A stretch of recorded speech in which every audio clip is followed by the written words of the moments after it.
everyone. How's it going? Dr. Frankie Bashan here. So I hope you're all having a great summer. It is speeding by. No idea where the time is going, but keeping that in mind, I try to make sure that I enjoy every moment, even the hard moments. So I hope you're all doing really well. Today, I'm going to cover a topic that I think many of us can probably relate to, and is it cheating to have crushes if you're in a monogamous relationship? Like to notice somebody else or to flirt with somebody else, or maybe like I often get these questions like, what constitute cheating if you're in a monogamous relationship? No matter how old we get, the power of a crush can still knock us off our feet out of nowhere. Whether it's the cute barista at the place by your apartment or the friend of a friend who comes to game night, you can find yourself feeling butterflies in your stomach at any turn, even if you're already in a relationship with someone else. How big of a problem is this if you're monogamous? Today, I'm going to share what I recommend keeping in mind in this case. Attraction on its own is morally neutral. To be really clear here, there's no infidelity or moral failure implied by simply experiencing attraction to someone other than your partner, right? It's just natural. It's human nature to notice other people, and it's not something that, right, that we necessarily control. It's kind of reflexive. So no matter how monogamous or how in love you are, being attracted to other people at one point or another is just part of being human, even if it's just sighing over your favorite celebrity, athlete, or pop star. A partner who expects you to give up even celebrity crushes or unfollow everyone that makes them insecure on Instagram is likely acting out of a desire for control, not the best interests of your relationship. They also may just not be aware that, like, this is a normal part of being human and it's not something that is intentional. It's not something that's even avoidable. It's just something that happens. It's like an itch, right? You can't really avoid it. You have it, right? But there's a decision not to scratch that itch, right? That's what is absolutely avoidable. So, generally speaking, it isn't useful or reasonable to feel guilt or shame about how we feel. It only makes sense to assign those emotions based on how we act and what we choose to do. It isn't cheating or otherwise morally questionable to experience authentic attraction to other people, either in pop culture or in your day to day life. If it brings you a little joy to look forward to seeing from afar the hot stranger who takes the same train as you on your morning commute, there's no need to punish yourself for it. Just know your partner may have their own equivalent counterpart crush. Being honest about whether your crush is innocent or actionable. In deciding what it means to have a crush in the context of your relationship, it's helpful to evaluate how real it is and how much of it is a harmless fantasy, like imagining yourself winning the lottery. Plenty of crushes are entirely unattainable. Celebrities, strangers on the street, happily married friends or coworkers. And crucially, these folks are usually far enough removed from our daily lives that forming a real attachment to them with any depth is pretty unlikely. Instead, they're relegated safely to the realm of pure fantasy and away from your real life. On the other hand, if you're developing feelings for someone you see often in real life or have some existing social dynamic with, this crush has a chance to go somewhere more realistic than your crush on Channing Tatum, for example, and thus needs to be approached differently. Are there circumstances under which this crush could potentially grow into something more? Either because they may also be interested in you or because you share a lot of intimacy or day to day life with them? If that's the case, how does that make you feel?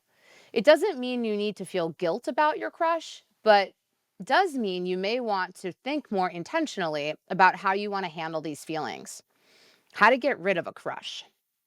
If you've realized you're in the throes of a crush that does genuinely feel like it poses a problem to your relationship, either in terms of your inner feelings or your external actions, you aren't totally helpless in the face of your feelings. Much like we can learn strategies to calm down when we're angry or center ourselves when we're anxious, you can take actions to reduce the intensity and the prominence of your crush.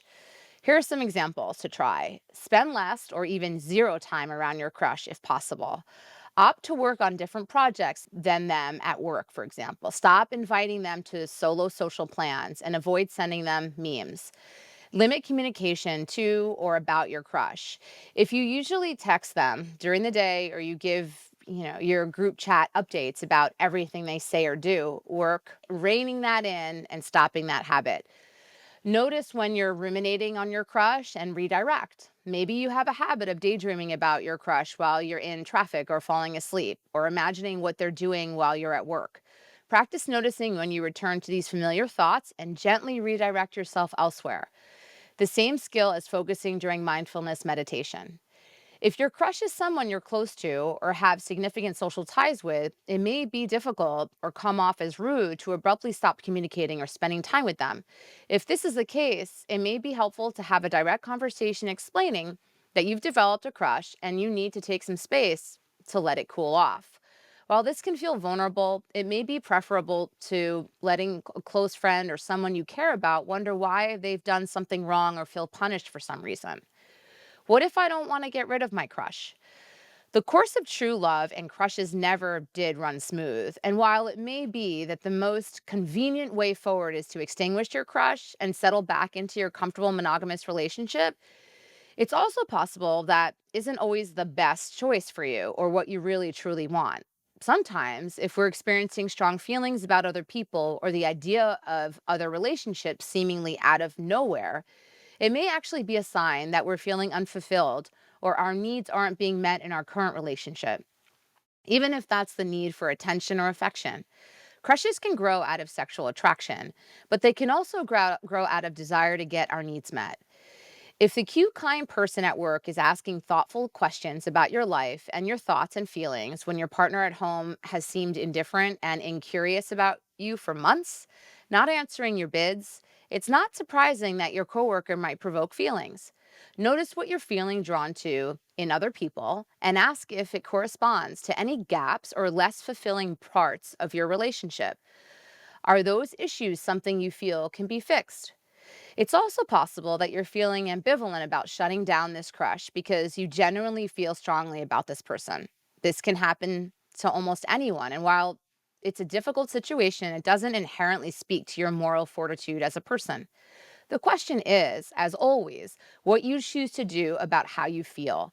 If you think you have real feelings and something you might want to really pursue with someone outside of your relationship, what does it look like to handle that with authenticity, fairness, and honesty to all parties, including yourself?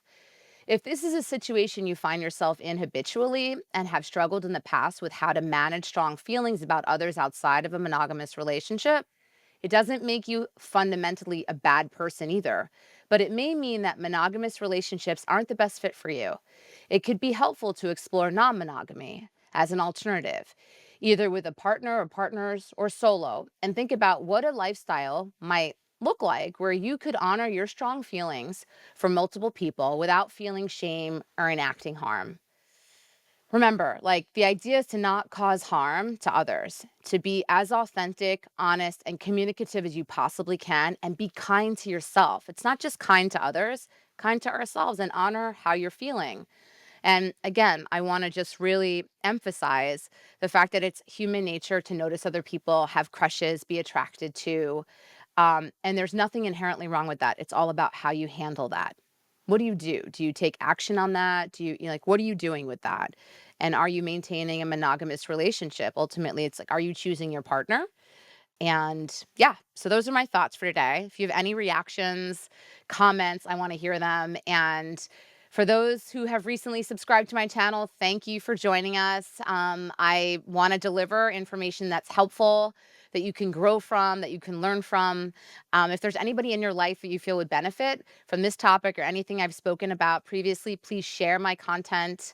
And for those of you who have been loyal subscribers, I really appreciate you and so thrilled that you're here on this journey with me, all of you. And I promise you that I will continue to provide engaging content that is empirically validated. I try to do my best to grab facts, through science, what has been researched in terms of human behavior, techniques, interventions, all that help us have, healthier relationships, give us the ability to better connect with people, including ourselves. So until next time, I'll see y'all next week. Kisses, hugs, take really good care, everyone.